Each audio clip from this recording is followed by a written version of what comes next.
music a very important part of your life always, playing the piano? You're a professional pianist. Well, my mother is a musician, so I grew up playing, I guess, sort of playing piano, but playing games in the music world where everything was, everything had music in it. So yeah, definitely, I would say so. And then also I grew up in Armenia, in Yerevan, where, especially during those years, music was, and what we call the dark years, music was the thing that kept people going, that gave people hope, and so I kind of grew up cooking in that. Yeah, music, playing instruments, cultural activities was such a huge part of the Soviet era of Armenia, and then, as you said, the cold and dark years.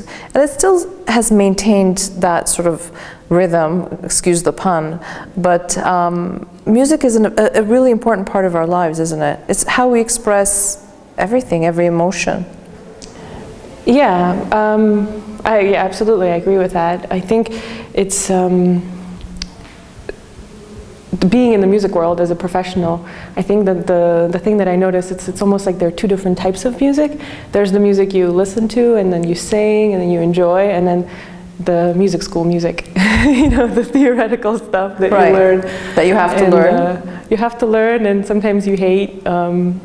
So it's kind of two different worlds. I think sometimes they're actually not, there's not a lot of a connection between the two for a lot of people, I think. You left Armenia when you were in your early teens, around 12 years old. You went to the States. And now you're back in Armenia. You've created something we spoke about last year, something called Sistema Armenia. Why was it important for you to bring that sort of methodology? Or why don't you tell us again what the whole methodology or the idea, concept behind Sistema is?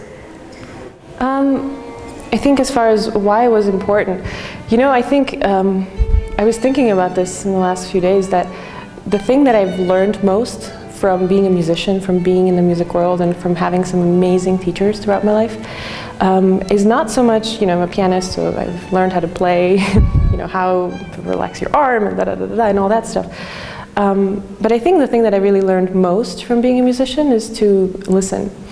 And to listen, and there's quite an art to it, you know, and I think when you're playing so often, even when you're playing piano, you can just be so caught up in the making of the creating of the music that you don't listen to what you're creating. And so then when you start to learn how to do this, when you have, you know, some great role models and people who kind of put you on that path of listening to yourself, listening to those around you, you start, I think, to listen to that voice inside of your head a little bit more, and you can't ignore it anymore. And that voice had always been a little bit contradictory to what I had been told by people around me. Growing up, you know, the ideal for a professional pianist is to have this big concert career. And I always knew inside of me that that wasn't what the voice was telling me. And so when I heard about El Sistema, there was something that instantly resonated with me. And I think the biggest, you know, some of the biggest things that resonated with me was the idea of art as a right, and the idea of performer as much more intertwined with the community that they're part of. And so I just basically just followed the voice, the little voices inside my head. Which is something that is so important, because oftentimes we don't listen to that voice, and then so many great opportunities are missed, right? Yeah, but you know, I find that there are a lot of people in Armenia that are living their life in this way, and this is why I enjoy being here. And there are a lot of people who are ignoring what they're being told, you know. It's on a daily basis, having a US passport and living in Armenia and saying that you prefer to be here. I mean, you get all kinds of questions, you know. And maybe, you know, to some people that's the better choice, but sometimes it's a little bit, takes a little bit of bravery to listen to that voice, but in reality, I think it's just what makes you happier, so it's also selfishness. Okay, so you found out about El Sistema. It was a thing that was created, an idea that was created, I think, in Venezuela, in South America, and you brought this to Armenia, and it was, I remember all last year, that's all we were talking about, was this great initiative, and you were sort of the you know, the flag bearer of all of that, and the idea and the mission and the vision behind all of that. by listening to that inner voice, by following that path, which led you to Armenia, did it fulfill that something that was missing, perhaps? I guess I like to. Everything is a process, you know. So it's living in that process right now. You know, I want to say LSE Stemma is not. It's not an idea that. I guess the actual word and the organization and everything, it did come from Venezuela, but I think the idea is something that is inside many musicians, many people that I know. As I said before, it resonated with me because it felt that it wasn't something new, it was something that I always felt inside anyway. And in Armenia, we've had this long history of, you know, the Soviet, and I think I remember telling you that before about the Venezuelan system being based partly on the Soviet system. No, that's so right. We do have a very strong heritage here. It's just right now we're going about it in a slightly different way, and the way that I guess listening to my my inner voice, the way that I felt it was in bringing children together rather than just focusing. You know, if you think of art as a right, what we do here most of the time is we kind of strive for that striving for excellence is very much present in Armenia, and that's something that I truly live by as well. But I think that there is a slight difference between, I guess, searching for that destination and wanting to be at that destination of perfection rather than enjoying the experience. Yeah. It's always, that's what they say, right? It's the journey that matters, it's not where you end up. Yeah, and I think when you live that, you know, I think in Armenia I hear a lot about talking about mediocrity as this terrible, awful thing. You know, you never want to be mediocre, and that's not what I'm proposing at all. I'm just saying that it's not just the kids at the very, very top that deserve music, that deserve art, deserve beauty. It's all of the kids, you know, even the kids who may not end up being the famous violinist. We were here earlier and we saw you working with the kids from grades 3 to 6, and they were using buckets and playing and trying, you're teaching them rhythm. And these are children who, I mean, I don't know what their social and economic background is, but perhaps don't have a piano in their home, or perhaps can't afford to go to music lessons than to become world famous musicians, but they do have the right to understand rhythm and music and beauty and culture. Is that where all of this stems from? I mean, I saw you working with them, and it was just, I could tell you were enjoying it so much. Probably more than they were enjoying it. You know, I think art is part of our humanity, and so for all of these kids, you know, I think once that's the thing, it resonates, you know, the moment you give them a little bit of something, it really resonates with them. And so at the school in Malatya, Sebastian, we've been doing a choir for about a year, and Shahe Keshishan has been doing an amazing job there. And these children, I mean, the smiles on their faces, seeing them in concert, they're just, you know, their lives are really not the same. And so my motivation now is to create similar programs in different schools, and, you know, we've had an amazing relationship with the school in Ele Ghalumian at School 91, the director. So to have these sort of relationships, to create opportunities for children, you know, they really don't need to play. I mean, I guess piano is a nice instrument. They can play guitar, they can play whatever. Yeah, anything. To just be able to create and express themselves. I think we're coming to that point, especially in today's day and age, in the 21st century, where there's so much technology and there's so many things distracting our children.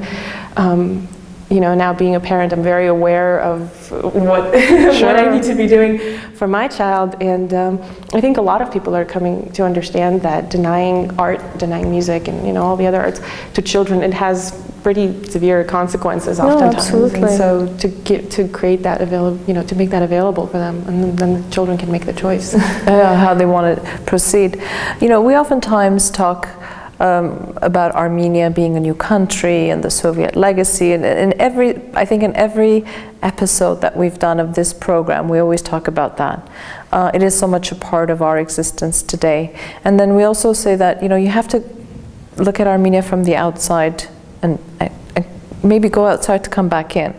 You're one of those who left, had experiences, education, relationships, I don't know, I mean, a whole slew of human sort of activity outside of the borders of the independent Republic of Armenia, and then you made the conscious decision to move back with your husband and daughter. So you left Armenia at a very young age. You got your education, your musical training, you got married in the United States with another Armenian-born man who comes from a very musical family. He's Artur Meschian's son, right?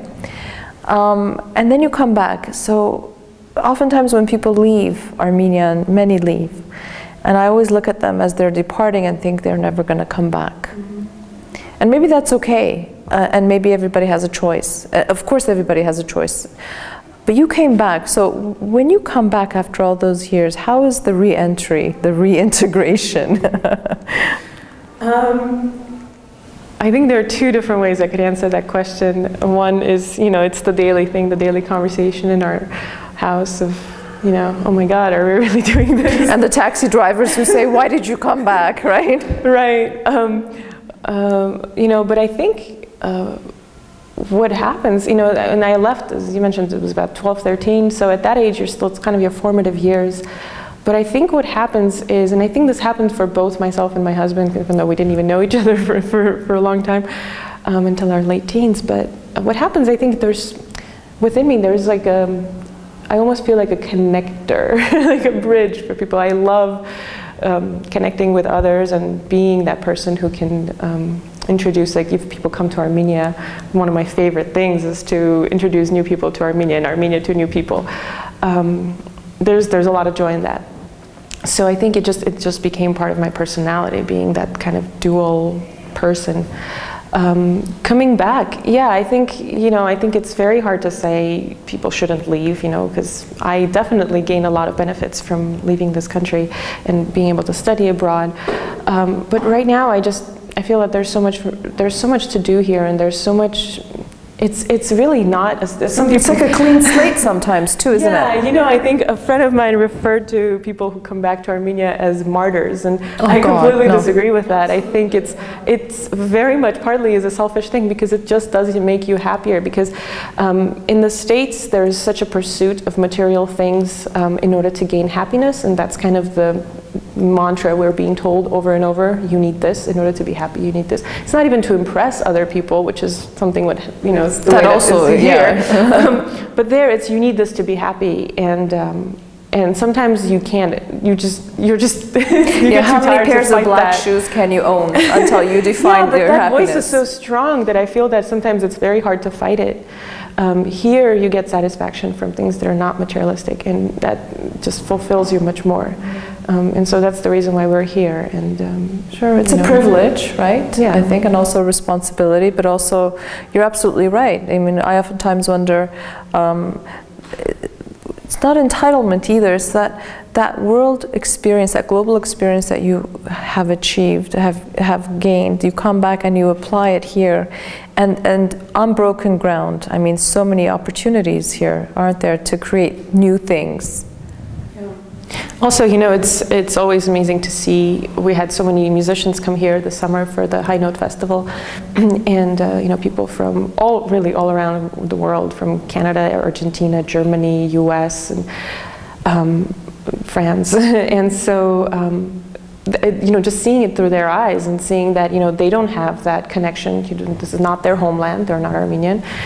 They just experience the joy of working with the kids and what it's like to be here. And some of them, you know, they do get addicted to it as well. So it's not this thing that has been taught to us. You know, it's not something we need to be teaching our kids and brainwashing them about. I think there's real value here, and our culture is really, truly worth preserving, and there's being part of that is just it's quite incredible. Well, Anna Mikaelian Meschian, I'm really glad that you're part of that, and now that you're going to be a mother again, you're going to be having another baby, whole world of new opportunities for them, for your children, and for the children that you interact with every day. So thank you very much. Thank you, and it's always such a pleasure to interact with you guys at CivilNet. I'm such a big fan, truly. We're a big fan of yours, so the feeling is mutual. It's mutual love. Mutual love. That's what Armenia is all about, It is, it is. Great. That's a great way to define it, mutual love. Thank you, Anna. Thank you, Maria.